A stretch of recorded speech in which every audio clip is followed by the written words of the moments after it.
Yo voy a compartir presentación, no hay problema, ¿verdad? Y la comparto desde acá. Sí, no hay problema. Esperate un poquito. Todavía no te presenté y todavía está entrando. No. Pregunto porque a veces el administrador se reserva la facultad de presentar y la tengo que mandar a alguien. Ahí va la pregunta completa. A veces el administrador no la sabe presentar, No, pero usted No, tiene que ver con una administración del Zoom. Ya aprendí. ¿Usted lo tiene dice designar administrador o si lo tiene en inglés, make host? No, pero yo lo tengo acá ya preparado cuando empecemos. Perfecto. Lo habilito y lo pone. Yo la otra vez tuve un problema con esto, así que esta vez dije no voy a presentar ningún PowerPoint porque es complicado. Es complicado y además... Es complicado, lo tenía ahí, era en el seminario Laureano Moreira que tenía que hablar y dije, bueno, al final no se pudo pasar, entonces... Un poco distrae el PowerPoint, ¿no?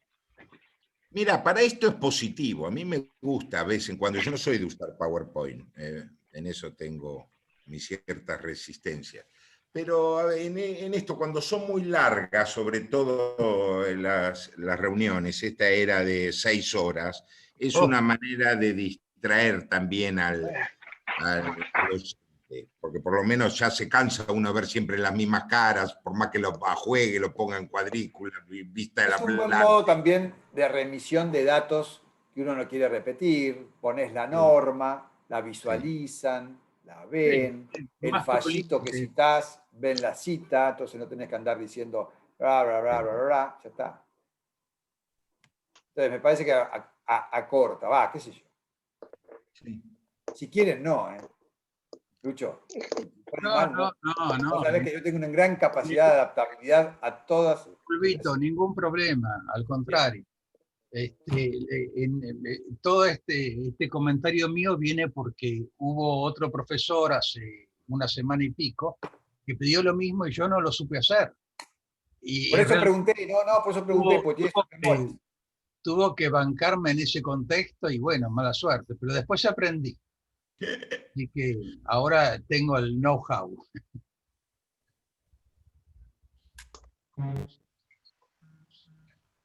Bueno, vamos a esperar todavía pocos minutos. No hay problema. Lo que ocurre es que como hubo un feriado esta semana, yo te diría que perdimos el ritmo, ¿no? Todos, pero bueno.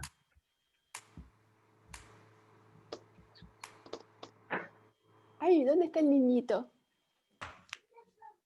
Hablaba recién por teléfono antes de esto con Rodolfo Vigo, capaz que lo conocen, el que hace filosofía del derecho.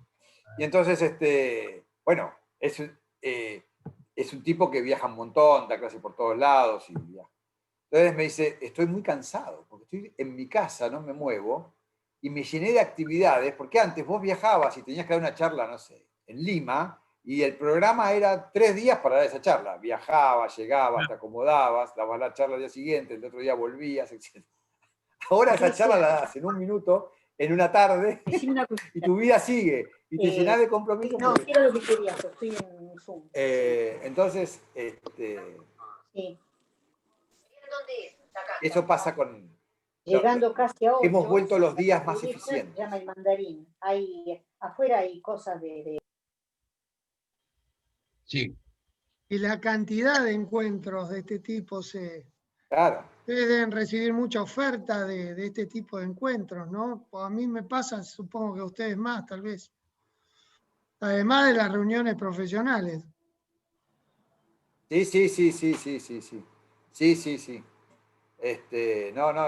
Son días, por eso se vuelve todo más, digamos, más armado, más programado. Y otra cosa muy complicada, los llamados telefónicos, porque si vos te arreglás una mañana en la cual tenés 3 reuniones, ponele, son 3 horas. Entonces, de 9 a 12 estás ocupado en eso. La gente te llama o te va dejando mensajes y se te acumulan. Termina, tenés que poderte contestar. O tenés que poderte contestar el llamado. Y después empezar, se acumulan y se van llevando. ¿Sí? Se ha dado mucho la práctica de avisar por WhatsApp si podés hablar, ¿no? Bueno, claro. Claro, Eso es muy útil, claro. muy útil. Y de respeto al tiempo del otro. Hola Liliana, ¿cómo estás? Hola, ¿qué tal a todos? Hola Liliana, ¿cómo estás? Bien, bien.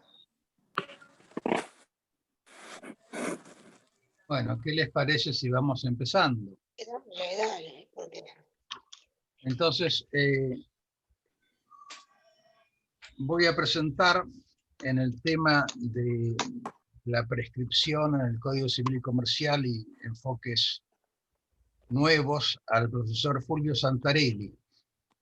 Fulvio es doctor en Derecho, es profesor regular de la Facultad de Derecho de la Universidad de Buenos Aires, es director del Instituto de Derecho Civil del Colegio de Abogados de San Isidro y siendo, y esto corre por cuenta mía, director editorial de Thomson Reuters, es el autor, el factotum de que la editorial haya seguido publicando todos los diarios, todas las revistas, todo, cada uno en su casa, porque el edificio está cerrado.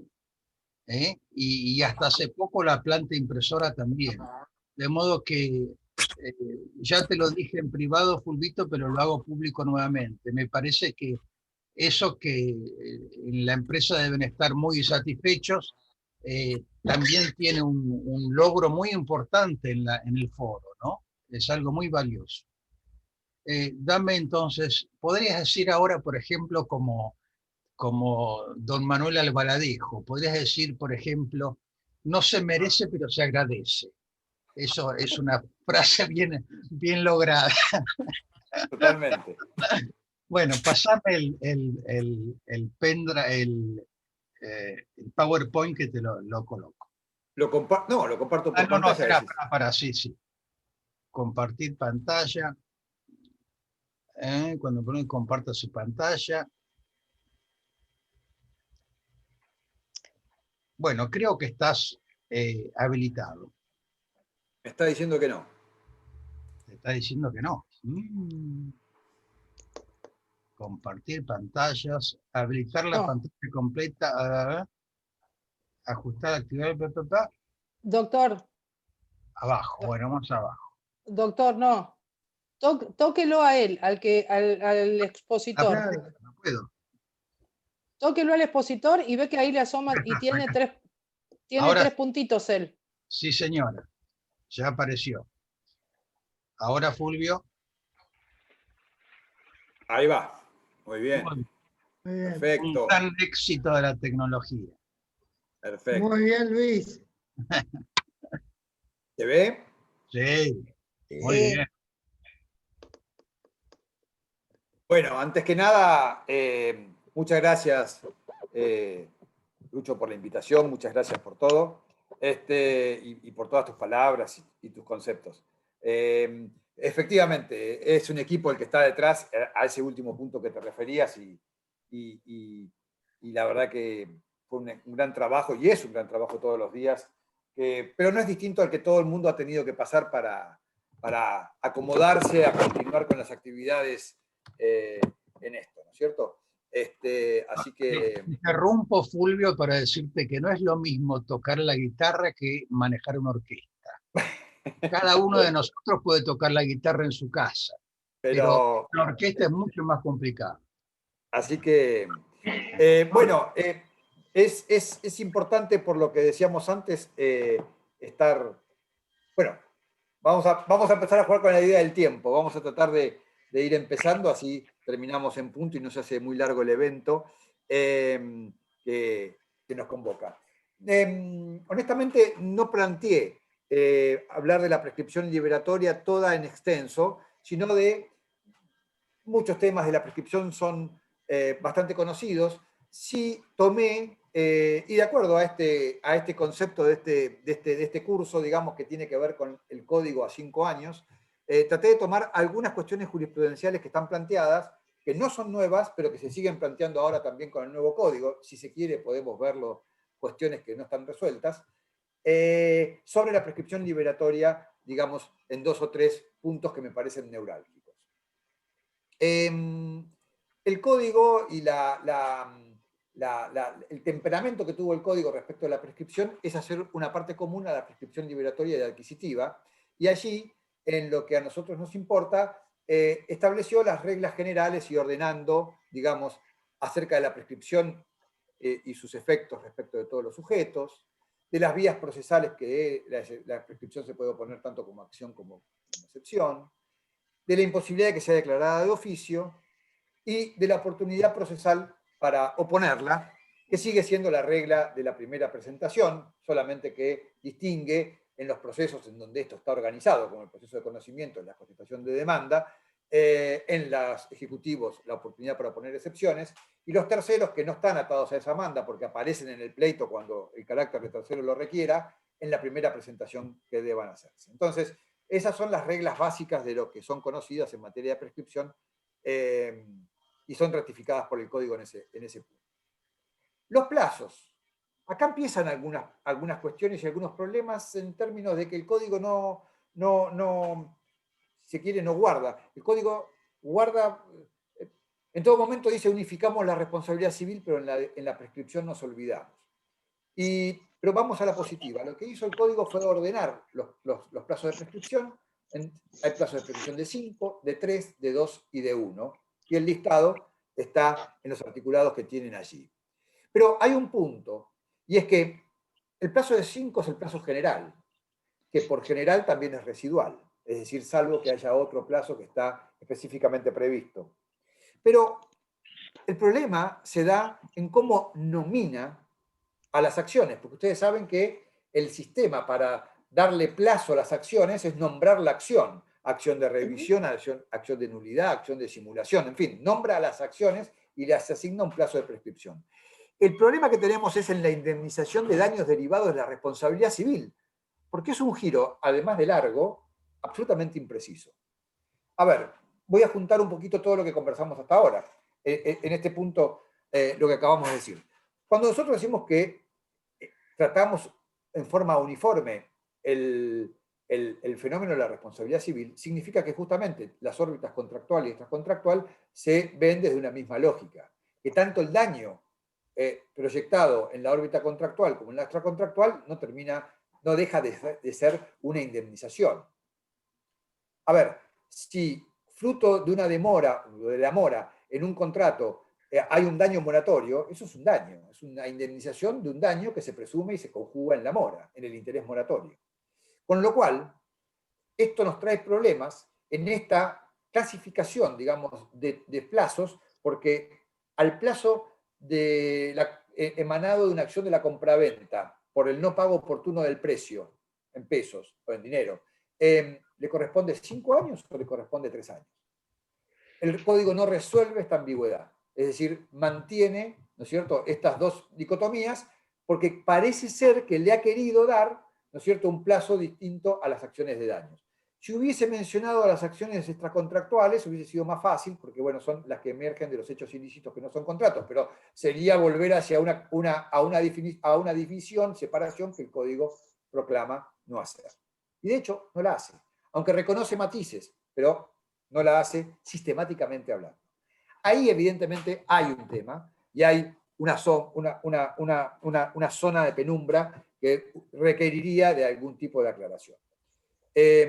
La doctrina inclusive ha ya propuesto diferentes modos de interpretación, ¿no es cierto? Pero la verdad es que todas son interpretaciones que adolecen de algún problema porque, insisto, la literalidad, hoy que la nominación de la jueza americana están todos escribiendo sobre si está bien que un juez sea literal en su interpretación o no. Bueno, si vamos a la literalidad de la norma, acá tenemos un problema que no alcanza esa literalidad para resolver algunas cuestiones que se puedan plantear. A eso hay que agregarle otros elementos, digamos, de interpretación. Bien, así que este es un tema. El código prevé una minuciosa, digamos, si se quiere, cuestión de la regulación del momento a partir del cual se cuenta la prescripción. El 2554 trae la regla, que es la regla desde que el momento de que la prestación sea exigible. Bueno, que la obligación sea exigible, ¿verdad? Y acá tenemos lógica, porque si la prescripción es el decaimiento de la acción, ¿no es cierto?, por la inacción que se supone del acreedor a partir del transcurso de un tiempo determinado, bueno, ese tiempo útil para ejercer la acción es solamente cuando podemos pensar que esa acción está expedita. Entonces, esa es la regla.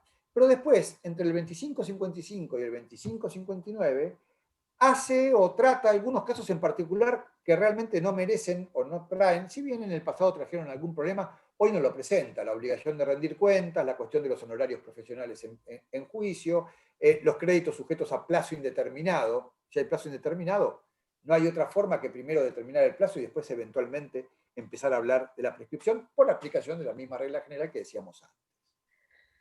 Pero acá a donde quiero ir es que parece que se hizo cargo de los temas que no traían mayores dificultades, pero no trató el tema que trae habitualmente mayores dificultades, que son el tema de los hechos ilícitos. Porque en materia de responsabilidad civil por hechos ilícitos, el dies a quo es problemático. Si seguimos a la regla general de la exigibilidad de que la acción esté expedita, bueno, ya la jurisprudencia esto lo resolvió en el pasado respecto de que lo relevante es el momento de producción de cada daño. El momento de producción de cada daño. Entonces, esto nos lleva a una primera distinción. Una cuestión es el evento dañoso, donde es la fuente de las consecuencias dañosas. Pero las consecuencias dañosas se pueden visualizar hacia el futuro. De hecho, si entramos desde otra mirada al mismo problema y nosotros miramos la cuestión desde la clasificación de daños, vamos a tener que tenemos daño presente y futuro. El daño futuro es aquel que su causa ya está, pero que se manifiesta posteriormente. Es el caso típico de que una lesión para restituir la condición de salud requiere de una o dos operaciones para que restituya su, vamos a decir, movilidad normal, un miembro del cuerpo. Entonces, para eso ya sabemos que es un daño futuro, porque necesita de esa terapéutica para reconstituir su salud. Ahora, no es un daño eventual, es un daño futuro cierto. Es evidente entonces que la indemnización de ese daño,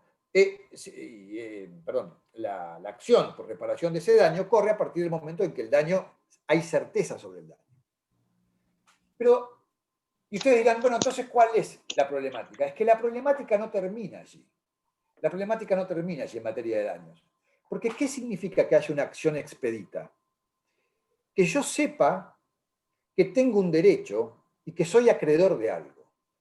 Y en materia de acreencias y de relaciones obligacionales, a diferencia de los derechos reales, estamos en relaciones personales. Yo tengo que tener cierta determinación respecto de un título. Tengo que saber que hay un acreedor. Podrá no estar individualizado, pero tengo que saber que hay una obligación de la cual emerge un acreedor y un deudor. ¿Y quién es el deudor a quien tengo que demandar? Este punto de arranque, cuando vamos a ciertos daños, es fundamentalmente importante y tiene que ver con la relación de causalidad, que la relación de causalidad vendría a ser el primer paso para tener un título, vamos a llamarlo así, en términos de ser acreedor de una indemnización. Yo puedo tener una dolencia, yo puedo tener una intoxicación, ¿no es cierto? Y para tener una acción expedita, no solamente tengo que entender que estoy intoxicado, sino tengo que saber respecto de qué estoy intoxicado. ¿A quién demando? ¿Qué busco? ¿Qué comí anoche? ¿Qué comí hoy al mediodía? ¿Qué comí ayer? Pero tengo que saber investigar una línea causal para determinar una eventual legitimación pasiva. Ahí tengo una relación creditoria en el sentido obligacional de la palabra. Ahí tengo recién una relación y una acción contra alguien a quien puedo demandar. Si cuando hay un fallo ya antiguo, pero cuando se hablaba de la cuestión de las antenas de telefonía celular que causaban cáncer, o el asbesto, que todos sabemos hoy que tiene esas particulares características nocivas. ¿Hasta dónde? Hasta que yo entienda que mi dolencia está relacionada con tal cosa y que esa tal cosa se la puedo imputar a alguien, tengo un eventual legitimado pasivo, no tengo expedita la acción. Esta cuestión, en la realidad y en la dinámica de los daños y perjuicios, no es lejana ni solamente hipotética. es bastante real en los casos de responsabilidad realmente difíciles. Y esta es una cuestión que podría haberse, digamos, echado luz al respecto. Ni que hablar cuando hablamos de materia de daño ambiental. Piensen en un cauce de río que viene siendo contaminado. Viene siendo actos continuos, ¿cierto? Entonces, cuando yo, a partir de qué momento tengo esa legitimación y puedo decir, a partir de este momento contamos la prescripción.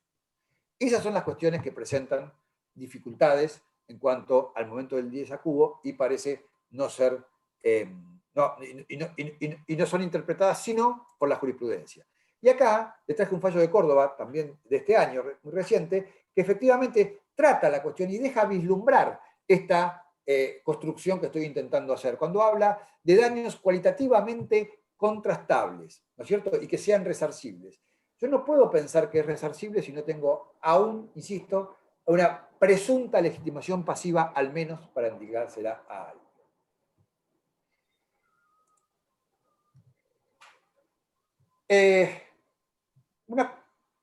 Una cuestión no resuelta, y es un reciente fallo también de la Sala A, en donde hubo opiniones, un fallo dividido, respecto de un tema que tiene sus complejidades.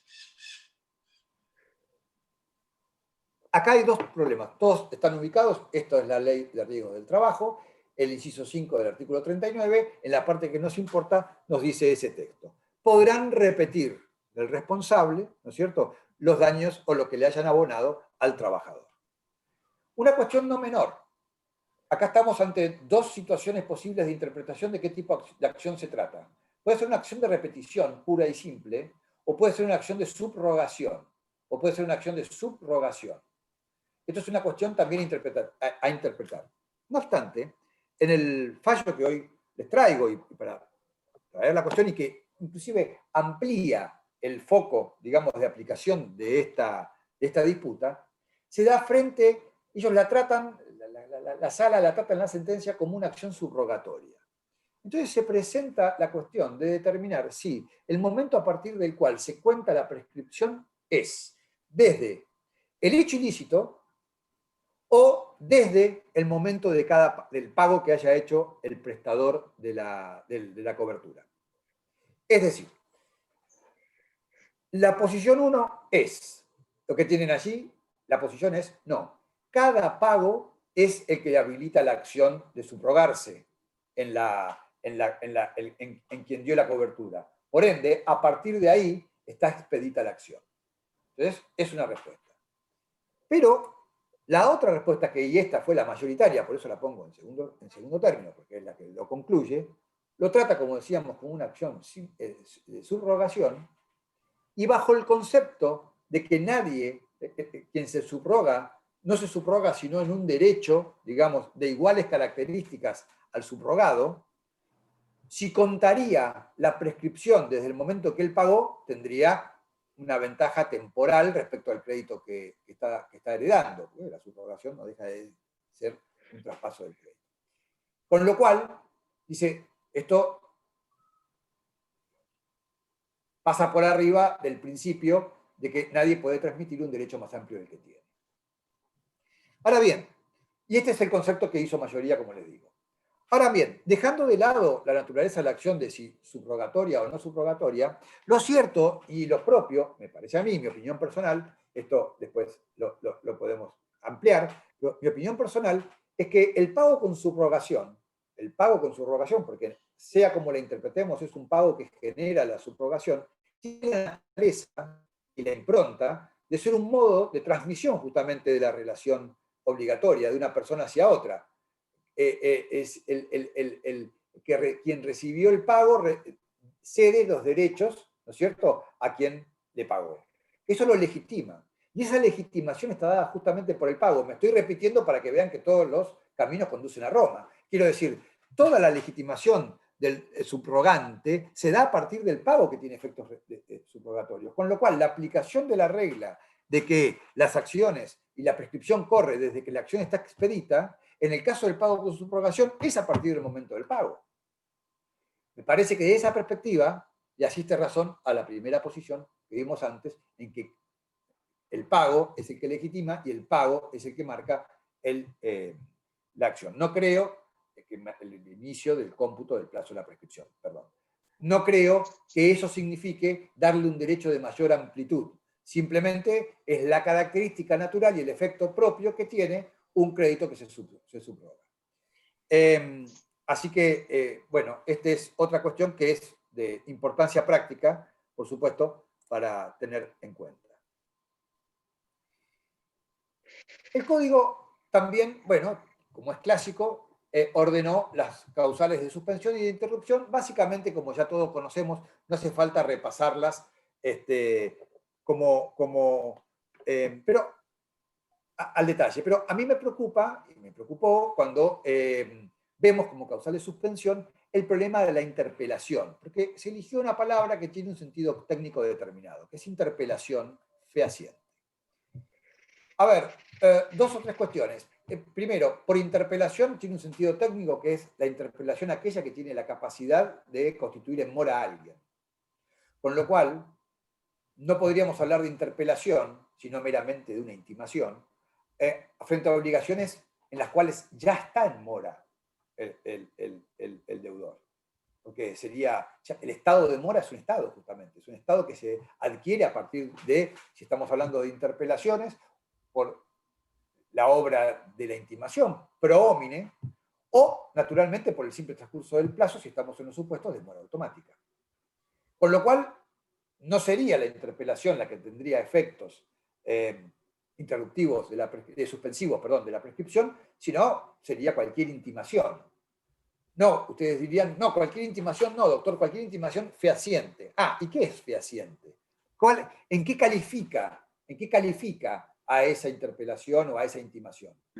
En el dato cierto de la certeza de su contenido y de la certeza de que pueda ser corroborable en lo sucesivo, es decir, que efectivamente le llegó, digamos, al destinatario. Es una manifestación recepticia, de la voluntad. Si yo propusiera decir, bueno, está bien, tengamos una mirada benévola y que no digamos que la palabra interpelación está allí usada en el sentido estricto jurídico de la palabra, tendríamos que convenir que estamos hablando de cualquier intimación. Y que sea fehaciente significa que hablamos de una comunicación dirigida, ¿no es cierto?, hacia el deudor de carácter receptivo y fehaciente, comprobado. Perdóname que te interrumpa, pero vamos a pedir que pongan sus micrófonos en silencio. Así no perdemos nada de la conferencia. Muchas gracias. Gracias. Adelante. Entonces decía que la interpelación, ¿qué carácter tiene y qué carácter se le da? Porque si caemos en cualquier... La otra parte es, si caemos en una interpretación, digamos, permisiva, si ustedes quieren, es que con solo intimar una y otra vez, estaríamos suspendiendo acaso el plazo de prescripción. No, estaríamos todos muy dispuestos a decir, no, pero se lo perdonamos por única vez. Bueno, entonces estamos completando, digamos, esta definición del código respecto a esta causal de suspensión. Se trata de una intimación, se trata de una intimación de índole receptiva, es decir, que tiene validez cuando llega al ámbito del deudor, y que sea comprobable en modo fehaciente tanto en su contenido como en lo relevante para lo cual sirve, que es la fecha, porque si a partir de acá vamos a contar el modo, o vamos a parar el reloj, digamos, para que no siga corriendo por efecto de la suspensión, bueno, fantástico. Entonces, que sea esa, y por única vez. Y por única vez. Todo ese condimento es el que debe rodear a esta causal de suspensión. Y acá tenemos también un fallo reciente de la Corte Correntina, en donde interpreta, ¿no es cierto?, una misiva, ¿no es cierto?, que considera que reunió estos requisitos desde que hizo una... Ahí interpelación no está usada, si vemos todo el texto del fallo, interpelación no está usado en sentido técnico, sino en sentido de intimación. con que tenga el carácter coercitivo, la nota de coercitivo, es decir, lo que lo intima fehacientemente a que pague, vamos a decirlo así, categóricamente, Llambías definía la interpelación como un requerimiento categórico y circunstanciado de pago. Entonces, esto es el carácter que debe contener esta causal de suspensión para que tenga efectos según la reconstrucción que estamos haciendo ahora. Bien. La interrupción también, acá tienen el articulado, fue detallada. Ustedes recuerdan que las diferencias entre la interrupción y la suspensión es que la suspensión justamente pone en pendencia ese plazo, pero que corrió hasta la causal de suspensión se sigue contando, cesa la causal de suspensión y se vuelve a contar, no desde cero, sino sumando el trecho anterior que había corrido a la causal de suspensión. En la interrupción volvemos a cero. Se interrumpe y la cuenta vuelve a cero. Más allá de la cuestión de la interrupción, lo cierto es que hay un concepto que es básico, que es que diría, Balá tenía una frase que decía, el movimiento se demuestra andando. Bueno, acá podemos hacerle a esa máxima, podemos aplicarla a este punto, decirlo, la actividad jurídica, que es la que hace que no nazca o que no, se interrumpa la prescripción, se demuestra accionando. Entonces, la acción judicial es la que realmente, ¿no es cierto?, interrumpe el curso de la prescripción. Y todo lo demás, y todo lo que puede ser de cara a la preparación a una instancia judicial, y todo lo que tiene que ver, bueno, tiene que ver con un juicio de idoneidad, tiene que ver con un juicio de idoneidad en términos de acciones enderezadas en forma indubitable a el ejercicio de la acción. Lo esencial es el ejercicio de la acción. O si ustedes quieren, lo esencial es el ejercicio del derecho, del cual la acción es un derivado que naturalmente debe conducir ahí. Pero, y acá se despliega una figura que sí es novedosa en el Código Civil y Comercial, es muy interesante y que hay que trabajar, pero sigámoslo viendo desde la perspectiva de la interrupción. En este caso que tienen acá, ¿no es cierto?, se trata de las actuaciones destinadas a obtener la designación de administrador de la sucesión del asegurado, para después, evidentemente, demandar. Si esos actos preparatorios, si ustedes quieren, constituyen o no actos que interrumpen la prescripción, acá tenemos la respuesta positiva. Actos necesarios para el ejercicio de una acción, ¿no es cierto?, que se enderecen a demostrar, ¿no es cierto?, a este acreedor que es diligente en la administración de sus derechos. Pero a la vez, también tiene que ver con nos ayuda para interpretar, ¿no es cierto?, la dispensa. Ahí tienen a alguien que ruega, porque el código hizo un cambio interesante. El código puso esta facultad de dispensa, en manos directamente del juez. En manos directamente del juez. Dice, el juez puede dispensar, no es una obligación, puede dispensar. Y acá aparece, ¿no es cierto?, un ámbito de discreción que naturalmente está ceñido por un concepto de la prescripción que venimos manejando, está ceñido por un instituto que es de orden público, es un instituto que las partes puedan manejar libremente, pero sí es cierto que le da al juez una capacidad de comprensión sobre circunstancias e interpretación sobre hechos, ¿no es cierto?, para actuar sobre ese plazo de prescripción. Dice, el juez puede dispensar la prescripción ya cumplida, fíjense, ya cumplida, ya pasada, ¿no es cierto?, al titular de la acción, por hechos o maniobras dolosas que le obstaculizan temporalmente el ejercicio de la acción para hacer valer sus derechos, dentro de los 6 meses siguientes a la cesación de los obstáculos. Es decir, pasemos en limpio. También habla de los incapaces, ¿no es cierto?, sin representantes. Y esta disposición es aplicable a las sucesiones que permanecen vacantes, también sin curador y demás situaciones similares. La pregunta es, entonces, hay obstáculos de hecho y de derecho. Hay obstáculos relacionados con la incapacidad de una persona. Hay obstáculos relacionados con la muerte de una persona y eventualmente herederos que pueden no enterarse de esa muerte. En estas situaciones se abre la posibilidad de la dispensa. Pero también creo que esta posibilidad de la dispensa, y en el marco que decíamos antes, abre a una saludable discrecionalidad judicial que, insisto, es de carácter restrictivo siempre. Fíjense que incluso le pone plazos a ese incapaz que estuvo impedido, le pone un plazo. O sea, que la ley no es tan benévola, no es tan benévola, por decirlo de algún modo. No hay una mirada en contra de la prescripción, sino por el contrario. Le pone plazos, con lo cual esto también es una pauta de interpretación a la discrecionalidad judicial. Pero sí que es interesante para tratar situaciones similares, ¿no es cierto?, en que puedan no estar mencionadas aquí, pero que requieran de cuestiones que obstaculizan o hacen dificultosa el ejercicio de la acción. Es decir, esa acción no está tan expedita, no está tan a mano como parece. Creo que esta norma es un buen mandato, primero para los abogados, ante situaciones extremas y que se encuentran con situaciones similares. Segundo, a los jueces a un llamado para un ejercicio interesante de la discrecionalidad y la equidad.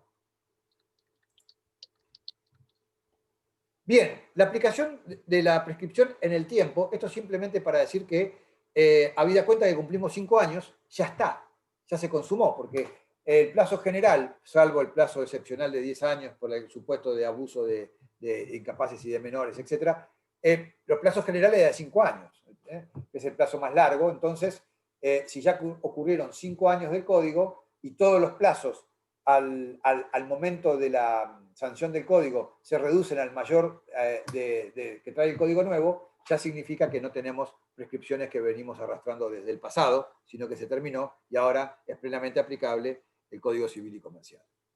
Con esto terminamos en tiempo y espacio. Gracias por su atención. Entregué O'Clock. Fulvio, estoy de acuerdo con casi todo, menos con la última imagen. Vos no tenés la capacidad que es. Me parece que esto es... Pero bueno, como amigo te lo dejo pasar, pero parece un poco excesivo. Bueno, vamos a escuchar ahora por media hora a otro querido amigo. Vamos a sacar el tema de la pantalla, a ver cómo lo hacemos. Ya estoy. Perfecto, muchas gracias. Que es Juan José Guardiola. Juan José es, además de ser camarista en lo civil y comercial de Junín, es profesor titular de cátedra de Derechos Reales, Intelectuales y Registral en la Universidad de Lomas de Zamora y en la Universidad del Noroeste de la provincia de Buenos Aires.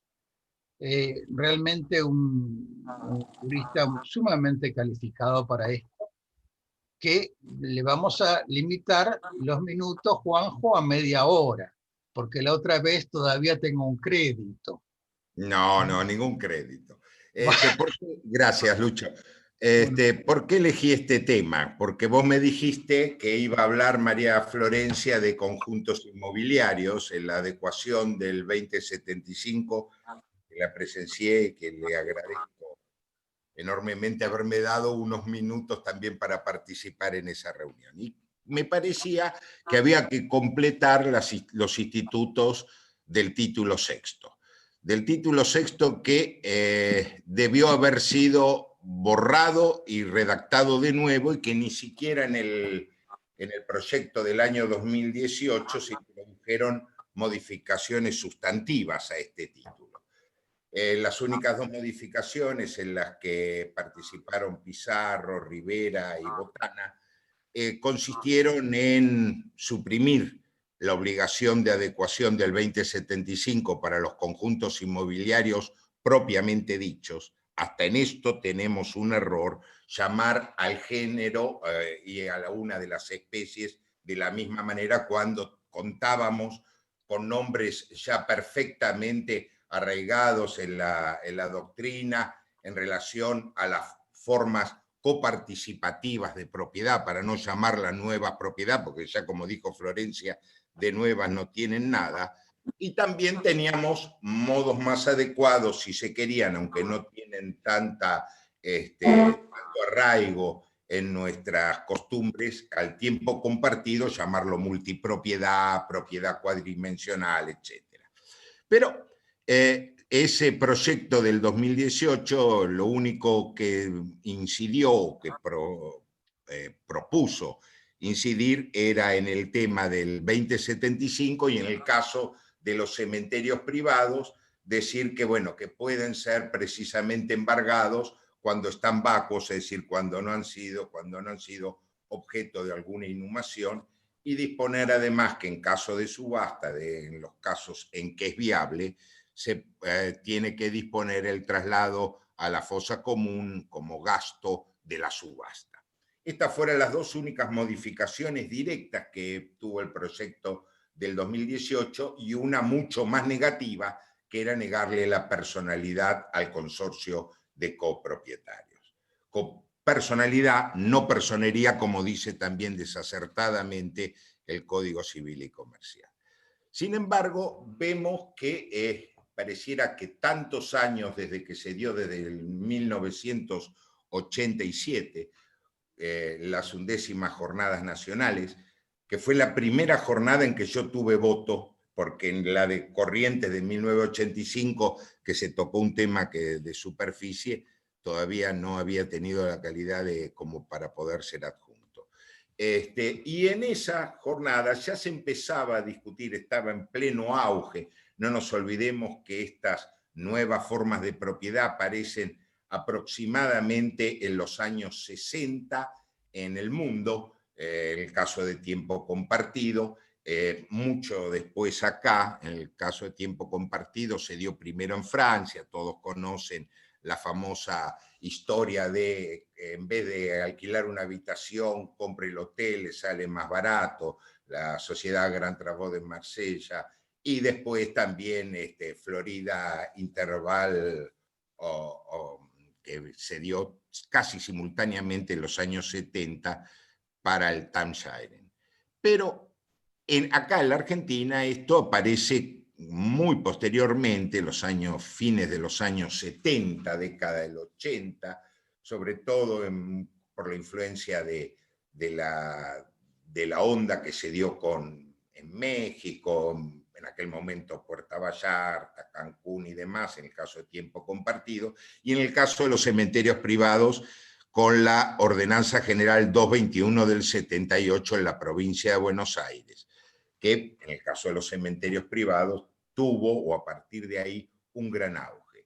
Así se dieron en ese momento, en 1986, 1987, el primer seminario, el primer encuentro de cementerios privados, y el segundo seminario de cementerios privados organizado por la Universidad Notarial en San Martín en 1988, las 7ª Jornadas Notariales Cordobesas, se tocó en el 7º Congreso de Derecho Registral, Congreso Internacional de Derecho Registral en Río en 1987. Es decir, había un auge en ese momento de discusión cómo se encuadraban esas figuras que eran reacias a los moldes o a las categorías de los derechos reales que conocíamos. Y así apareció, y simultáneamente con la visión que tenía la iniciativa privada, echando mano a las herramientas que jurídicamente se contaban. Ni siquiera se contaba, en el caso de los cementerios privados, con el derecho real de superficie. El derecho real de superficie que en otros lugares podía dar, que ya había sido postulado por Allende en relación al tema del derecho de sepulcro, como lo había postulado incorporar, no tenía cabida por el artículo 2502, el 2614, etc. Entonces, había que recurrir, en general se utilizó lo que había, la propiedad horizontal, aunque la propiedad horizontal, los mismos problemas que tenía para los conjuntos inmobiliarios propiamente dichos, se daba en el caso de los cementerios privados, que el hecho de que el terreno tiene que ser necesariamente común. El condominio al que se recurrió para el tiempo compartido y que permitía ese uso alterno y que se señalaba en la nota del 1648 por Vélez Arfiel, en el sentido de los que quieren comprar un terreno para usarlo para el goce en forma periódica o una máquina, tenía siempre la amenaza, no tratándose de cosas indispensables, de la partición. Y además, y en esto coincido con lo que en su momento Wexler y de Reinhard Tartier señalaban, Ninguna de estas dos figuras, ni la propiedad horizontal, ni el tiempo, ni el condominio, se amoldaban perfectamente aún con pequeños retoques, que fue lo que propusieron los proyectos de 1987, de 1993, de 1998, para darle una cabida cómoda. Es cierto que no es necesario modificar cuando tienen estructuralmente la posibilidad de encontrarse, como decía lo que fue la conclusión mayoritaria de las 11º jornadas, dentro de una figura ya existente, una situación jurídica nueva, porque la proliferación innecesaria, la creación innecesaria de nuevos derechos reales también aspira contra el numerus clausus, nuestro sistema fundamental. Pero hay momentos en que la realidad desborda las instituciones jurídicas y en ese momento, en lo que fue el debate originario en esas 11º jornadas en la comisión y que en el plenario se modificó lo que había sido la propuesta de la mayoría de crear un nuevo derecho real para el tiempo compartido, se cambió por un despacho que es el que todos en general conocen en el plenario, y mucho de esto tuvo que ver porque eran unas realidades que todavía no eran asibles jurídicamente. Y una de las cosas, no me olvido más de esa intervención que tuvo Aida Kemmelmacher de Carlucci, cuando se subió al plenario, al estrado, y señalaba qué derecho real sobre cosa propia están proponiendo hacer en el caso del tiempo compartido, cuando yo no tengo prácticamente ninguna disponibilidad material acerca de las cosas, ni siquiera poder cambiar el cuadro de lugar, tengo que pedir la llave para ingresar, etc.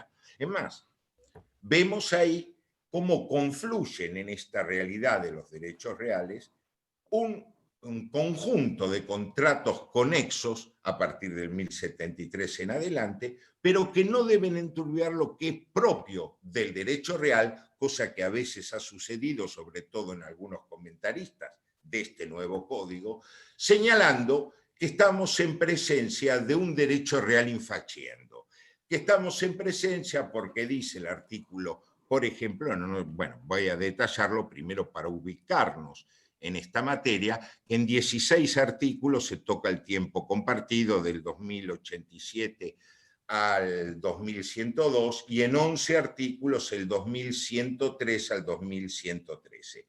Si desgajamos muchas de las normas que son reiterativas, que la aplicación del derecho al consumidor, que estaba ya en la 23.661 en el artículo primero cuando reformó la ley 24.240, ahora suprimimos cambiamos la redacción del artículo primero y le dedicamos 2 normas diciendo que se aplica el derecho al consumidor, que hay que respetar las normas del derecho, las normas de policía y de derecho administrativo en un ámbito que es necesariamente, hay una gran influencia del derecho del poder de policía, ya sea en cuanto a la segregación del suelo, ya sea la policía mortuoria, ya sea en las habilitaciones. Es decir, vamos a ver que de estas normas nos encontramos hasta con una categorización de todos estos institutos que lo que tienen en común, o podríamos decir que tienen en común, es que se lo ha definido por el objeto en vez de definirlo por las facultades.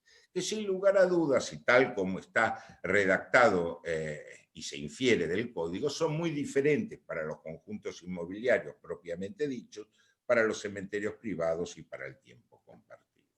Al no definir los derechos reales por las prerrogativas, las facultades que confiere, sino por el objeto, ya empezamos con una gran dificultad. Esa dificultad no se soslaya cuando en una categorización o clasificaciones que se hacen en la parte general de los derechos reales, no nos olvidemos que las clasificaciones de los derechos reales son más propias de la doctrina, que deberían ser del legislador. En esto comparto una crítica que hace Gabriel Ventura, salvo que esa clasificación tenga incidencia, por ejemplo, en cuanto a la legitimación, por ejemplo, en cuanto a la duración. Y acá, sin embargo, al tocar cada uno de los derechos reales, se vuelve a decir quiénes son los legitimados, etc. Lo cierto es que esta clasificación o esta inclusión de estas tres formas sobre los derechos reales, sobre cosa total o parcialmente propia, no ha sido lo suficientemente lógica o categórica para despejar grandes dudas. Descartemos el caso de los conjuntos inmobiliarios propiamente dichos, que como la propia regulación lo determina en el artículo 2075, se le aplican las normas de la propiedad horizontal, que es una propiedad horizontal especial. En estos otros dos casos, las cuestiones se mantienen todavía en gran duda. A tal punto, por ejemplo, que vamos a encontrar en el caso del tiempo compartido algunos autores que aún hoy sostienen, Ventura, Marcelo de Oz, en parte Cosari, por más que le dé una vuelta, termina señalando que no ha sido categorizado Nelson Cosari como derecho real en sí, el caso del tiempo compartido, y dicen que es derecho personal. Otros, en cambio, en la vereda opuesta, Molina Quiroga, Alterini, dicen que siempre y exclusivamente va a ser un derecho real. En el medio, la gran mayoría pensamos que tal como está regulado, y es lo que van a hacer, sin lugar a dudas, todos los operadores, van a recurrir ante la inseguridad que genera mucho de la regulación como derecho real, y dada la opción que tienen, como derecho real o como derecho personal. Esto en función de lo que dice el propio artículo, independientemente de la naturaleza de los derechos que se constituyan o transmitan. Esto además se encuentra reforzado por el artículo 1 y el artículo 28, inciso B, de la 26.356, que no fue derogada totalmente porque fueron derogados los capítulos 3, 4, 5 y 9, pero el artículo 1, incluso donde se señalan quiénes son los sujetos que participan en el tiempo compartido, no están incluidos todos en la regulación del Código Civil y Comercial.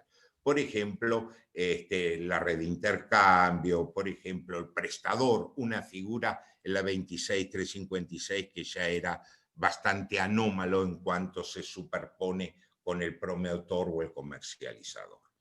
Lo cierto es que, por ejemplo, entonces, en el caso del tiempo compartido, vemos todavía grandes discusiones si es un régimen de derecho real imperativo o obligatorio, lo que se ve agravado porque hay una norma que dice que se le aplica la norma a los derechos reales. Si es un derecho real, es sobreabundante y necesaria que se le aplique la norma a los derechos reales, excepto que se esté refiriendo esta norma, como le creo, y quiero intentar encontrarle algún sentido, en cuanto a la oponibilidad tratándose de un derecho constituido bajo la forma de un derecho personal, que la afectación como tal da lugar a esa inoponibilidad de todas las garantías o gravámenes que el propietario pueda constituir y que le van a ser inoponibles a los adquirentes de derechos personales. Es el único sentido que se le trata de encontrar a esta norma que en todo sentido era redundante, a todas luces era redundante. Esta misma norma se aplica para el derecho real de sepultura, derecho de sepultura, como si el derecho de sepultura fuese algo diferente del derecho de cementerio privado. Es decir, vemos, y acá también con Lucho vamos a recordar a Molinario, lo que decía, que es necesario que el legislador sea muy cuidadoso en su terminología, pero que además comprenda todos los casos de posibles conflictos, no para que se generen, sino al revés, para evitarlos. Y este es un código que, como yo digo, y me lo ha ratificado también en este sentido Fulvio, cuando se refiere que nos da una enorme discrecionalidad hasta para valorar determinadas situaciones a los jueces. Desde la primera definición, desde el primer artículo, yo siempre lo tomo como un elemento, los casos que rige este código. El código no está para regir casos, sino que está para regir relaciones y situaciones jurídicas, no casos. Los casos están para ser resueltos en la justicia. Y acá se ha procurado, en vez de desalentar, acerca de una nebulosa en cuanto a su regulación, tanto en el tiempo compartido como en el cementerio privado. Decía yo las distintas variantes que hay interpretativas en cuanto a la naturaleza del derecho de tiempo compartido. Pero esto mismo se replica también en el cementerio privado. Algunos consideran que es una propiedad horizontal especial, otros en cambio consideran que se trata de un derecho real sobre cosa ajena, Sabene, Paniza, porque dicen que no ha desaparecido, y algo de razón en ese encuentro y todos los proyectos, tanto el de Florentina Gómez Miranda como el de Juárez, que se sucedieron, por algo ubicaron el caso del cementerio privado como un derecho real sobre cosa ajena, precisamente porque si hay poco interés, y lo demuestra la vida de la propiedad horizontal en el régimen asambleario, en la administración, en participar en los órganos de gobierno de un conjunto inmobiliario, hay dificultades para la adaptación, no solamente por los muertos y demás, por concitar hasta una mayoría para determinadas cosas. En el caso de tiempo compartido también esto se da. Imagínense en el caso del cementerio privado, muchísimo más desinterés esto se evidencia. Y algunos consideran que la propiedad horizontal era la figura. La gran mayoría de todos los proyectos lo incluían el cementerio privado dentro de la propiedad horizontal, excepto el de 1993, que lo incluía en un supuesto de condominio, todavía más perjudicial o poco lúcido para incluir esta figura. En ese segundo seminario de cementerios privados al que yo participé, y que casualmente yo siempre recuerdo porque ahí conocí a Emilio Díaz Reina, tuvimos una acalorada discusión en ese sentido. Yo postulaba que hubiera un derecho real sobre cosa ajena y Emilio me decía, ¿cómo vamos a constituir un derecho real sobre cosa ajena que sea perpetuo o que tenga las características de perpetuidad del dominio?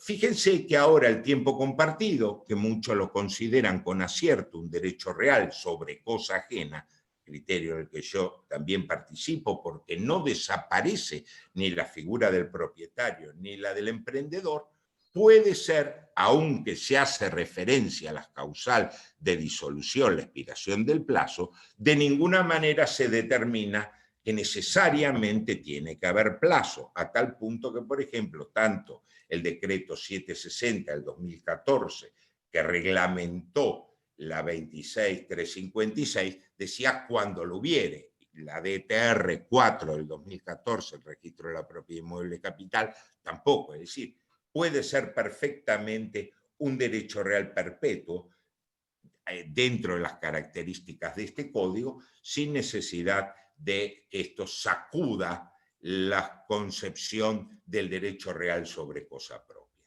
En el caso del cementerio privado, también se plantea, fíjense, una cuestión adicional.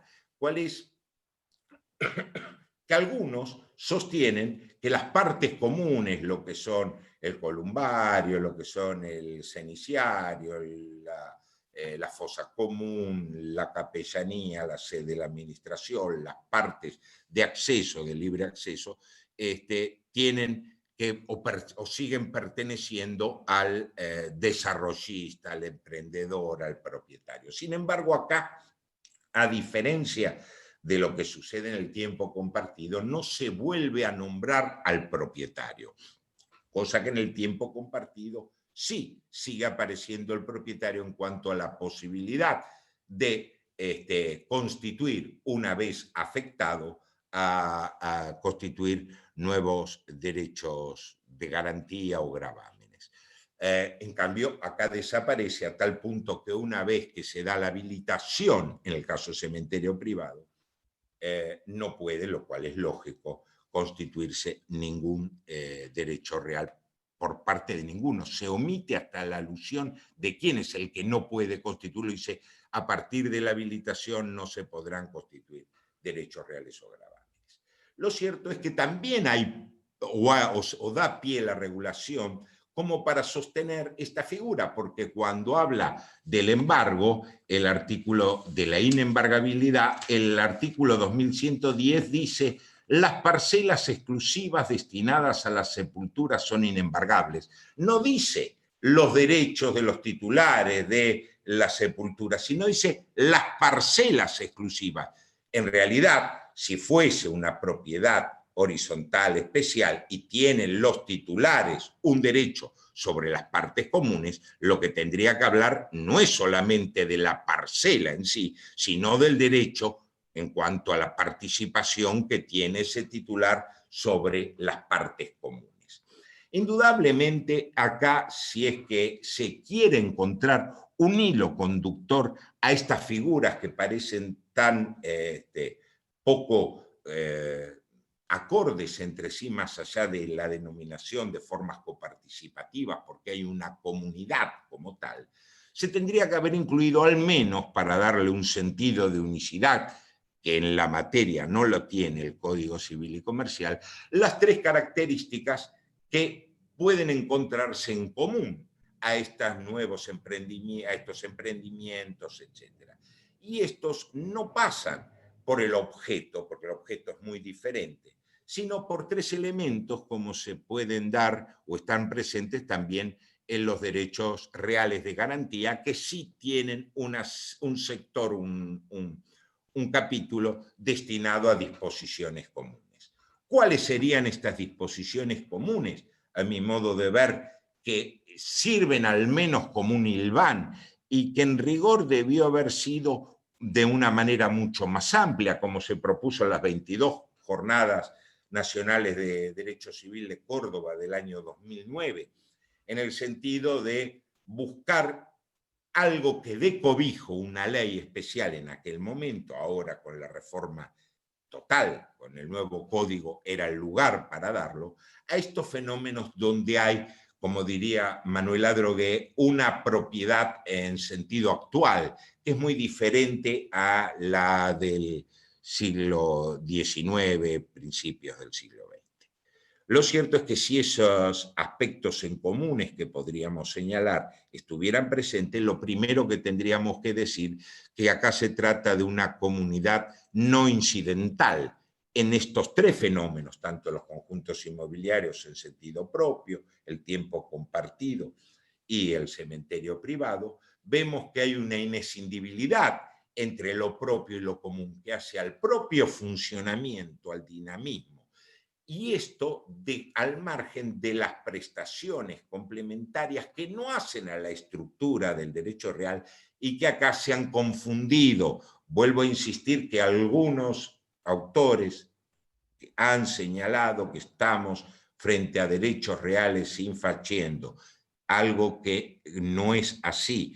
Hay que ver que este conjunto, este entramado de prestaciones, no forman parte de la estructura del derecho real, aunque sean importantes para su aprovechamiento, para su utilidad. Lo mismo sucede si es que quisiéramos decir que el objeto, en el caso del tiempo compartido, es el tiempo. El objeto no es el tiempo. El tiempo, al igual que el espacio, en el caso de la superficie, van a ser las dimensiones en las cuales estos derechos reales se desenvuelven, pero no forman parte del mismo. No es un elemento que como tal forma parte del mismo. Por más que sea un aprovechamiento en el caso del tiempo compartido, alternado, periódico, esto no lo hace formar parte de la estructura del derecho real. Entonces, como primer elemento que podríamos encontrar como hilo conductor es esta comunidad no incidental de inescindibilidad entre lo propio y lo común. El segundo elemento es la afectación previa.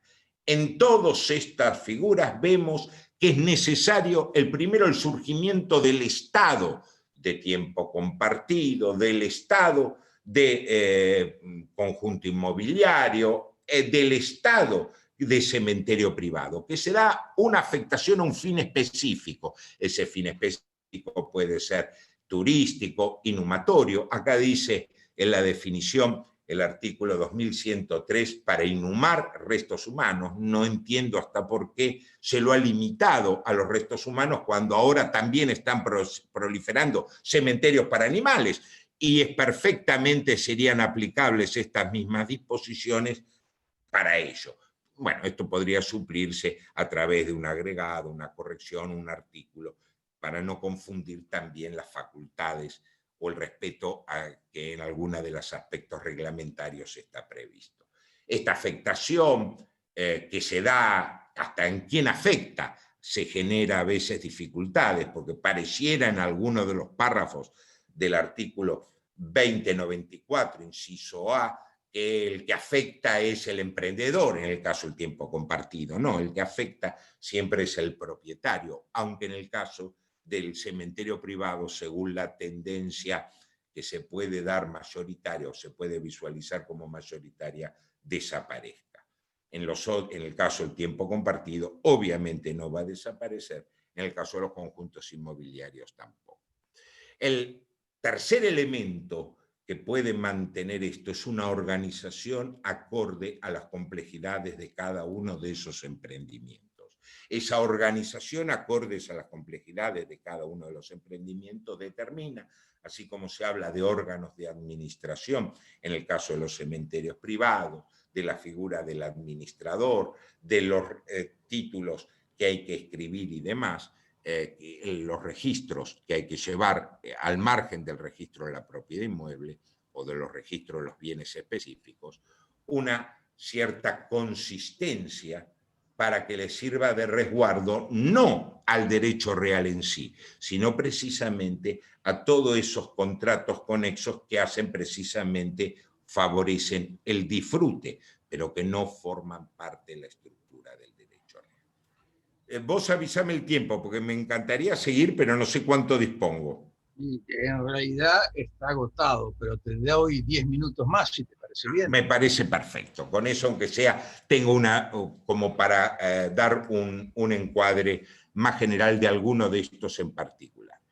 En el caso del tiempo compartido, vemos que habla de afectación de bienes o bienes para determinado. Otra de las cosas que podría visualizarse en común es que pueden ser no solamente un bien, sino varios bienes, tanto en la figura de los conjuntos inmobiliarios en sentido propio, en el caso del tiempo compartido o en el caso de los cementerios privados. Cuando habla de cementerios privados, habla el o los inmuebles, acá habla de los bienes, tantos inmuebles como muebles. Algunos plantean por qué habla o lo limita. Podría darse claramente y es muy útil en el caso de cosechadoras, en el caso de aparatos de alta complejidad médica, en el caso de oficinas, en el caso de tractores, pero ¿por qué lanchas o un helicóptero? ¿Por qué limitarlo solamente a las cosas? Cuando, por ejemplo, está el software, por ejemplo, está una marca industrial, y esto abre el camino también que está precisamente abierto por las disposiciones de la norma general, en el hecho de que hoy también los bienes en sentido propio pueden ser objeto de los derechos reales en los casos en que específicamente así se dispone. Y acá hay también dos interpretaciones, unos que dicen Puerta de Chacón, por ejemplo, Keeper, que tratándose de bienes en sentido propio, la única posibilidad de afectarlo a tiempo compartido es como derecho personal. Yo comparto en esto la opinión de Alterini, Mariani de Vidal, que piensan que, Abella, que piensan que podría ser perfectamente Molina Quiroga, que pueden ser objeto del derecho real de tiempo compartido. No habría ninguna limitación, incluso se tratan en todos estos casos de derechos que son registrables. Otra de las condiciones, voy a dar algunos pequeños tips de todas estas cuestiones que plantean grandes discusiones, es la registración. La registración, porque habla tanto en el caso de tiempo compartido, de registro de titulares, registro de usuarios, y en el caso de los cementerios privados, además de que debe llevarse un registro de quienes han sido inhumados, de las exhumaciones, de los traslados, etcétera, también de los titulares y de quienes son sucesionarios. Si se da estas figuras de los registros, algunos, por ejemplo, voy a citar a Lubiniecki, Silvestre, que dicen que son derechos reales que no tienen, en el caso del tiempo compartido, la misma oponibilidad.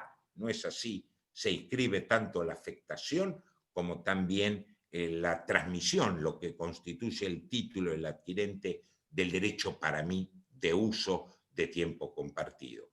Y en el caso de los cementerios privados, por ejemplo, Pujol de Sicías, Gil di Paola, sostienen que sería conveniente inscribirlo en el registro de la propiedad inmueble. No solamente se inscribe la afectación con el reglamento, hasta en esto hay discordancia en terminológica. En algunos habla de administración, de uso de partes. Lo lógico es llamarlo tanto reglamento de propiedad horizontal, reglamento conjunto inmobiliario, reglamento de tiempo compartido, reglamento de cementerio privado.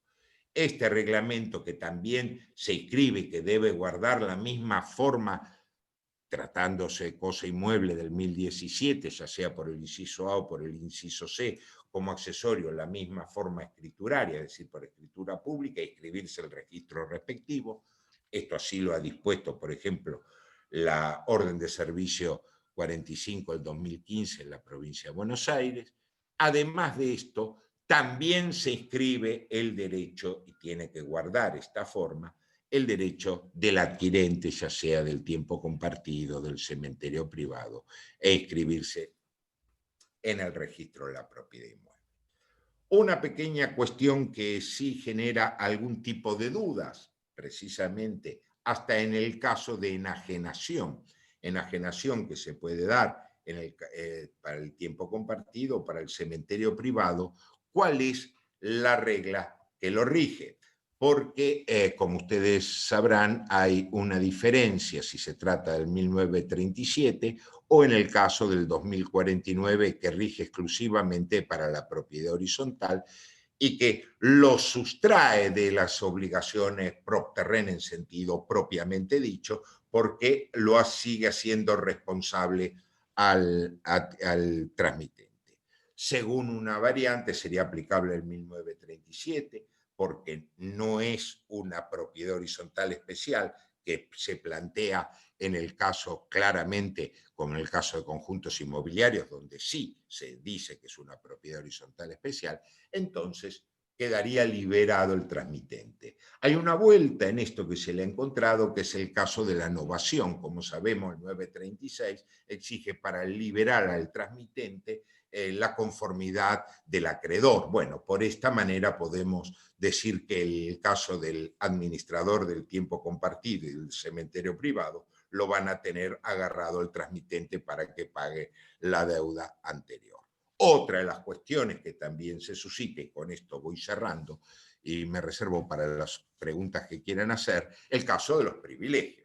Se ha omitido en la enumeración de los privilegios a las expensas o gastos que generen tanto el tiempo compartido como el cementerio privado. Sí se dice de las expensas de la propiedad horizontal, y por esta criterios, tratándose los conjuntos inmobiliarios, también en sentido amplio quedan incluidos. Yo comparto la idea de Gurfinkel de Wendy, de Puerta de Chacón, de que quedan incluidos porque hacen a los gastos de conservación de la primera parte del 2582 de la cosa en común. Y un último tema que se da en el caso de los cementerios privados, porque se determina claramente en el caso de tiempo compartido que va a haber un título ejecutivo por el cobro de las expensas y demás, deterioros a la unidad, a la parte común, etc.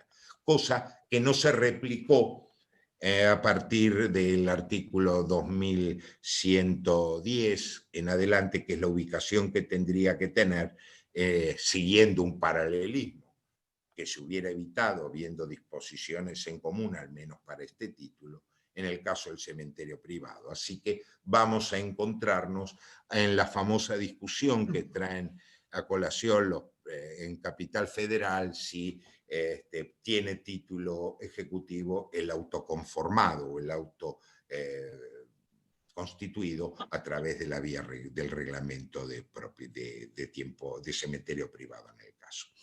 Con esto he terminado. Bueno, dejamos para las preguntas. Bueno, muchas gracias, Juanjo. Muchas gracias a ambos, a Fulvio y a Juan José Guardiola. Yo, para empezar,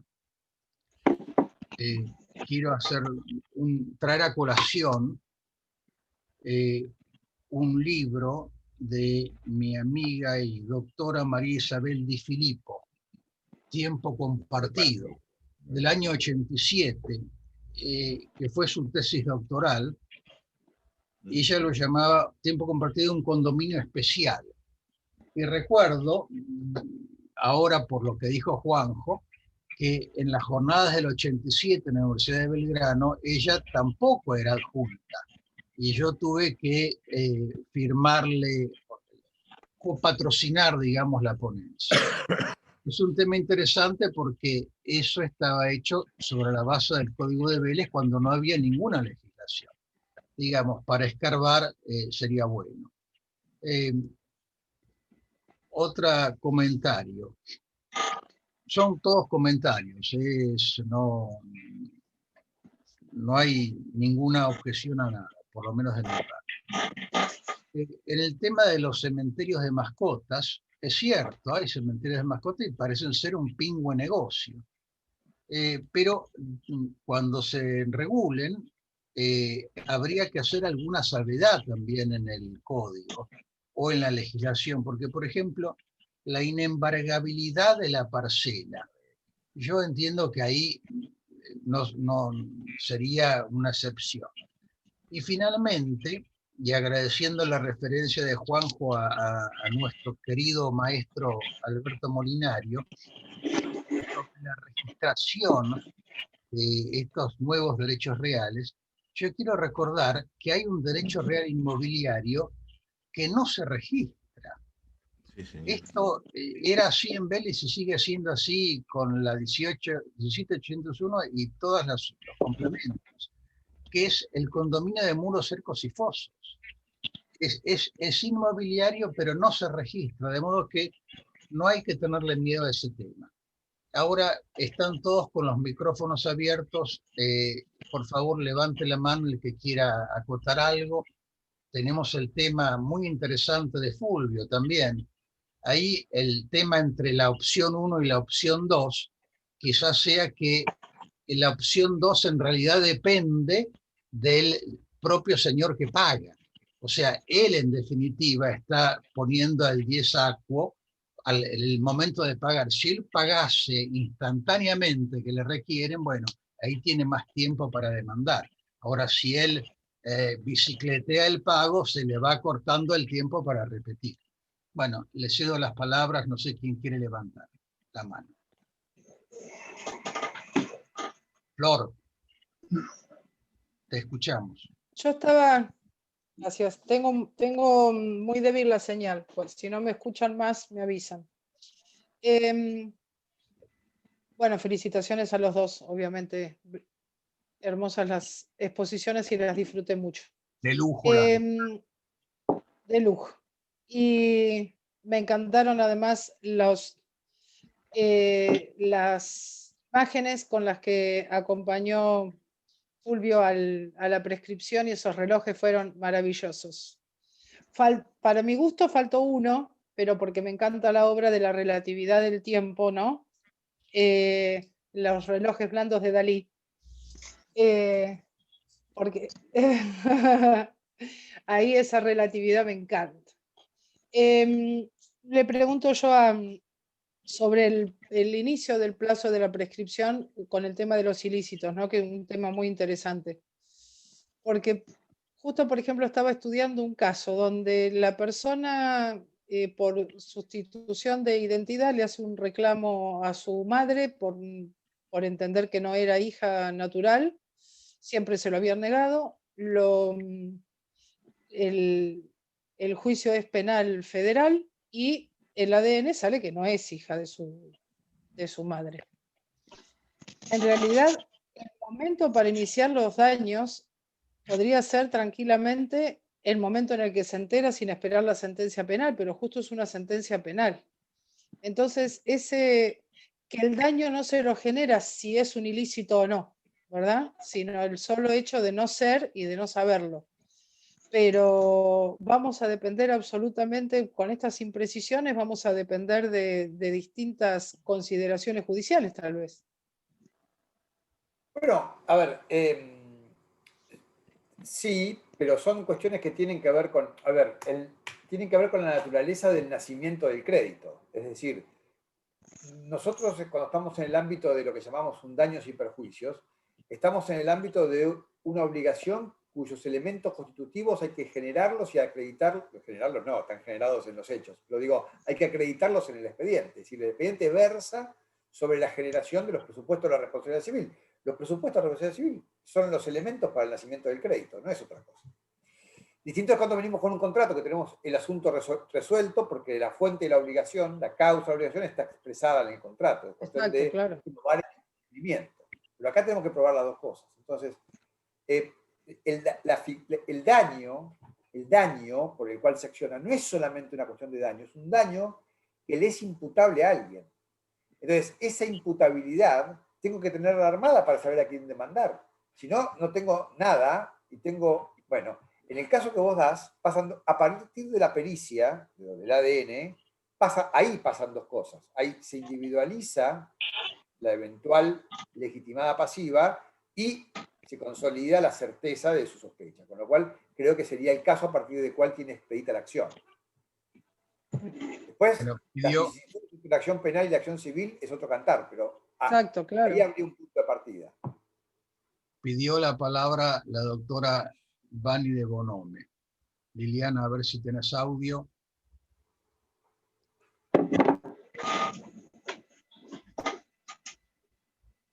Estás muteada. Estás muteada, tenés que sacarle el audio. Espera, ahora sí. me oye. Bueno, justamente yo iba a plantear un tema muy similar al que planteó la doctora. A ver, el tema es prescripción liberatoria, porque hablamos de la adquisitiva y hablamos del 2459, es un desastre, ¿no? Corre la prescripción adquisitiva sin que se disponga de la acción. Pero en la liberatoria, justamente, a ver, es muy importante saber el inicio, porque la prescripción me extingue la acción por el transcurso del tiempo. A ver, una persona contrae cáncer. Bien. A los 9 meses se entera que el vecino de al lado contrajo cáncer. Otros meses después, también otra persona advierte que están todos en el piso superior de un inmueble y que arriba hay antenas. Tienen entonces que averiguar si esas antenas son receptoras o transmisoras directamente de ondas, porque si lo son o no lo son, pueden ser cancerígenas. Eso demanda muchísimo tiempo para preguntar a las autoridades cómo operan estas antenas, qué intensidad tienen, hacer las mediciones por pericia. La primera persona le ha corrido muchísimo tiempo ya. ¿Cuándo comienza el plazo prescriptivo? Porque recién cuando advierte la causalidad entre la recepción de ondas y el cáncer, puede apuntar los misiles hacia quien va a ser el legitimado pasivo. Entonces, exacto. Yo no estoy proponiendo, exacto, tal cual usted lo relató, es inmejorable el ejemplo. Mi punto es este. Si nosotros vamos habitualmente a la fácil, desde que cada daño se produce, el individuo, la primera manifestación que tiene de que está frente o que puede estar frente a un hecho ilícito, porque si no es, qué macana, me lo agarré, o sea, no se lo imputo a nadie, me lo agarré, qué sé yo, alguna razón va a haber, pero no tengo la noción de la alteridad necesaria, o sea, la relación jurídica tiene que nacer con alguien. Entonces, la construcción de la relación jurídica no es que se requiera, tampoco confundamos que se requiera, porque si no parecería ser que es un juicio previo, tendría que tener certezas. No, pero si yo digo, tengo este problema, esta dolencia. Esto puede serle atribuible a alguien hipotéticamente. Bueno, planteo una acción. A partir de que tengo la noción de dónde puede ser atribuible, es que el plazo debe correr desde ahí de la prescripción. Esto es clave, porque es difícil. La noticia del daño, hay que acreditarla, pero no solamente de la noticia del daño, sino que ese daño le es atribuible a otro y no solamente está en mi esfera. Ese es el punto. ¿Alguna otra pregunta? Daniel Bufante. Bueno, en primer lugar agradecerles a los expositores, muy buenas exposiciones, y me quería referir al tema de la prescripción liberatoria. En primer lugar, agradecer a Fulvio porque planteó los temas prácticos, ¿no? Que me parece importante, y lo que genera discusión. Uno es el tema justamente de la prescripción de la responsabilidad, de la acción por responsabilidad civil, y que ahí hay una cuestión de base, a mi criterio, que es que nos tenemos que olvidar un poquito de la diferencia entre responsabilidad civil contractual y extracontractual. Son diferentes, ontológicamente son diferentes. Pero el tratamiento en muchas cosas es igual. Y acá el código habla de responsabilidad civil, no distingue. Con lo cual, a mi criterio, a cualquier tipo de acción por daños y perjuicios, se le tiene que aplicar los 3 años. Sea que se deriven los perjuicios del incumplimiento de un contrato, porque me lo cumplieron tarde, o porque hay intereses, o sea que sea lo que yo llamo no responsabilidad extracontractual, sino responsabilidad genérica.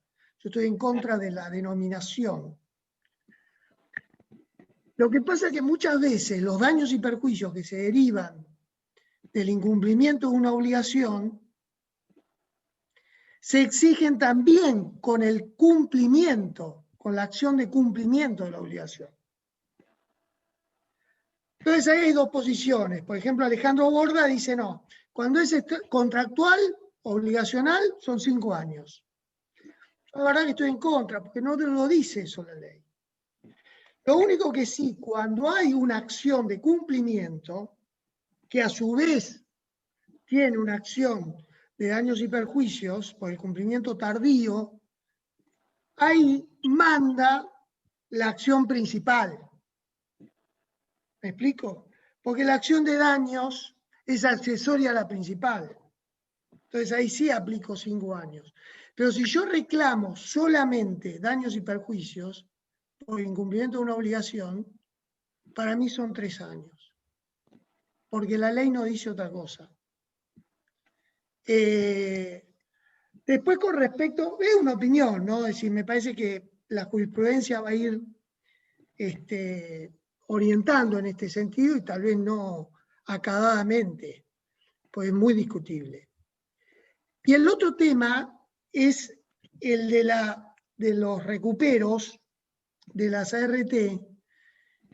Yo relaciono, coincido con que no se puede, ahí hay 2 temas, ¿es una subrogación o es una acción autónoma que nace del texto propio del artículo 39 de la Ley de Riesgo de Trabajo? En este segundo punto parecería que es el pago el origen. Pero en realidad, respecto del deudor, hay que ver también la situación del deudor, porque el deudor es deudor de que produjo el daño. Entonces, ¿por qué se le va a extender? Acordémonos que el derecho de liberarse de la acción o de la extinción de la acción por prescripción liberatoria, la Corte lo ha reconocido siempre como parte del derecho de propiedad. Con lo cual, y es más, mi libro se llama Obligaciones y Derechos y Deberes de Acreedores y Deudores. Hay que tratarlos igual, a mi criterio. Con lo cual, yo coincido con lo que dijo Luis. Muchas veces la extensión del pago implica la extensión de la acción, del plazo de prescripción. Y muchas veces la extensión del pago es por no pagar, ni hablar si hay un juicio de por medio. ¿Qué pasa? Si me condenan a pagar por un juicio, por una condena, recién cuando pago, después de haber sido condenado, me empieza a correr la prescripción. Entonces, mi criterio, es un criterio muy particular, es que el plazo es el mismo que el del origen del daño, pero si pago después, se extiende por dispensa, que justamente Fluvio lo hizo referencia. Por dispensa, porque no puedo ejercer la acción hasta que no pago. ¿Me explico? Pero puede ser que no haya podido pagar justificadamente, no haya podido pagar antes del plazo de prescripción, porque se tuvo que liquidar el siniestro, porque hubo una cuestión judicial, que no nos quedamos de acuerdo sobre cuánto. Con lo cual, una solución es que se tome la prescripción desde el origen, y con esto termino, y se le extienda el plazo de prescripción por dispensa solamente cuando el pago es posterior al plazo de prescripción. Perdóname. Espera Juanjo, un poquito, por favor, espera. No sé si Fulvio quiere acotar algo a esto. No, decía que simplemente acotar algo para todos. Vamos con el primer tema respecto de la interpretación del plazo de los 3 años o los 5. Todas las variables que dio el doctor son todas las variables que presentó la doctrina.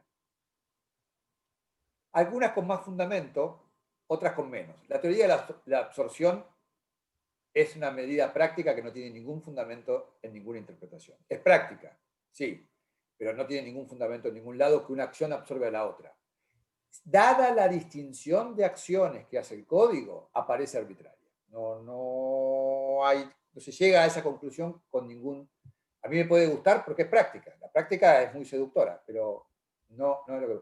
Esto evidentemente es una bifurcación de acciones que no corre, digamos, o sea, claramente no corre. Segundo, vamos al código de Vélez. La diferencia entre la acción, los contratos y la extracontractual, la principal diferencia práctica que daba problemas era la prescripción. ¿Por qué la venís a dividir? Poné un plazo único. Los antecedentes todos daban un plazo único. En 4 años. No, acá abrieron justamente en el medio, 3 y 5, porque tenemos un ataque de originalidad. Mi percepción es la siguiente, y redondeo para dejar a otros continuar. El código es una excelente obra, y fue un avance que no es inconmensurable en términos de cuánto mejor estamos. Ahora, en lo que toca al derecho de las obligaciones, puro derecho de obligaciones es directamente lo peor trabajado, lo menos técnicamente pulido. Todo el problema de la mora, cómo está trabajada la mora, y la prescripción es coherente con eso. Esto es... era tan fácil hacerlo bien que no entiendo por qué no lo hicieron bien. Es decir, esta parte de obligaciones se ve esto. Y esto es una inconsecuencia que trataremos de suturar de algún modo, estamos de acuerdo, pero... Bueno, yo les voy a pedir a los que sigan hablando, ahora va a hablar Juan José Guardiola, que por favor traten de ser concretos y no se extiendan demasiado, así todos los demás pueden participar. Juanjo, te escuchamos. Daniel, yo no comparto eso de que sea aplicable el 2550. Lo mismo se planteó respecto al 2459, que algunos dijeron, bueno, como no había posibilidad jurídica de ejercer la acción. No, pero el 2550 no se refiere a esa situación, es una imposibilidad de hecho, no es una imposibilidad jurídica de esta naturaleza. Y en este caso, para mí, hay que distinguir lo que se trata de la vía subrogatoria de lo que es la acción de regreso. Son dos situaciones diferentes. En una, obviamente para mí, nace cuando se ejercita la acción de regreso. La otra es la otra posibilidad que está subrogándote en el derecho del acreedor. Entonces son dos situaciones diferentes para mí. Así que no le veo ese inconveniente. En el caso sí de la absorción, de la absorción, como dice Fulvio, a mí me parece que es una teoría que lo mismo se planteaba en la acción de simulación, por ejemplo, para la acción de reducción o para la acción de colación, con los diferentes plazos. Para mí, en ese momento, que fue la tesis minoritaria en el plenario de Capital, nosotros lo teníamos resuelto como la minoría. Son dos acciones separadas, dos acciones independientes, aunque una sea la determinante de la otra. Para mí no significan que haya superposición. Pero entonces, Juanjo, ¿me permitís, Luis? Sí. Una acotación. Si alguien reclama, yo estoy a favor de que si se reclaman daños y perjuicios solo, siempre es 3 años.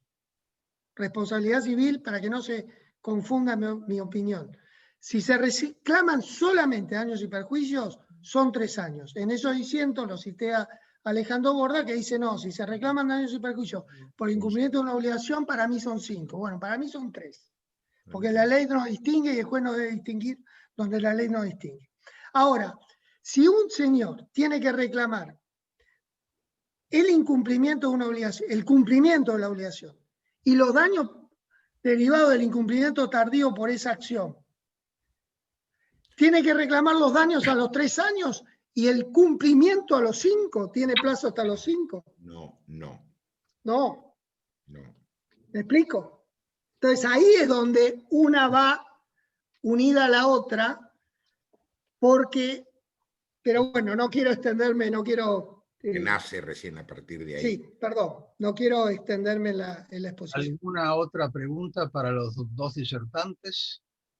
Yo le quisiera hacer una pregunta a Juanjo, que a lo mejor lo trató cuando yo tuve un mal momento con la computadora, pero los derechos reales de garantía en estos derechos reales tan especiales. Los titulares no, eso no lo toqué, simplemente hablé por parte del propietario. Sí, no puede constituir ninguno de ellos ningún derecho real de garantía. Tampoco para mí puede constituirse en el caso del tiempo compartido, ni siquiera derecho real de usufructo, porque el 21.31 no lo enumera. Equivocadamente no lo enumera, pero para mí hace la estructura del derecho real 1884, así que no puede constituir ni siquiera derecho real de usufructo. Fue la tesis mayoritaria, Puerta del Chacón, en las 25 jornadas nacionales, en Bahía Blanca 2015, la que triunfó, pero a mí no me convence. A mí me parece que hace a la estructura del derecho real lo legitimado. Bueno, si se hubiera incluido expresamente, bárbaro, perfecto. Esto es otra de las cosas de las... ahí voy a discrepar con Fulvio. Critican los de sucesiones el código, critican los de reales el código, critican los de obligaciones el código. No sé qué es lo que dijo, que es muy superador. Yo no lo veo. No, sí. No lo veo, todos lo critican. Vos lo escuchás, pero lo critican. Los únicos que están contentos son las familias, un poco. Pero bueno, el resto nadie está conforme. Importa, no todo es me gusta o no me gusta. Parte general hay cosas muy buenas, contratos también, pero está mezcladita. Los contratos es la mejor parte. En el camión se van acomodando los melones, muchachos. Sí, hay cosas que tiene que solucionar también la jurisprudencia, claro, tal cual. Sí, guarda que igual en contratos está obligación de saneamiento que cuac. Sí, también. Espantoso. Bueno, si no hay preguntas, yo quiero agradecer de todo corazón a los dos disertantes. Realmente ha sido algo excepcional. Nos estamos mal acostumbrando. Así que, por favor, no levanten su calle. El día viernes, o sea, pasado mañana, vamos a escuchar a Daniel Crovi en el régimen de capacidad de las personas humanas en el Código Civil y Comercial, y a Javier Barraza sobre nulidades civiles y administrativas, un tema interesante de parte general. Los invitamos nuevamente. Hay gente que está todas las reuniones. Nuestra amiga Liliana Bani de Bonome está siempre El día que no estés, Liliana, no vamos a poder empezar. Así que les agradezco mucho a todos, muchísimas gracias. A los Un disertantes abrazo. y a todos los Déjame decir, Lucho, primero agradecer también por compartir con Juan José, que es un honor, la verdad, hacerlo, y con tan distinguida audiencia. El doctor Bufanti tiene un muy buen libro de obligaciones, el cual él aludió, pero nada más se equivocó de editorial, pero está muy bien y tiene muchísima muy de la jurisprudencia. UCA. Pero salvo ese error, todos tenemos un pecado original, es redimible. Pero así que en serio lo reconozco públicamente porque la verdad que es muy bueno. Así que muchas gracias para mí, el honor es mío y muchas gracias por haberme invitado. Gracias. Un abrazo a todos. Muchas gracias a todos. Chao, gracias. Adiós. Gracias.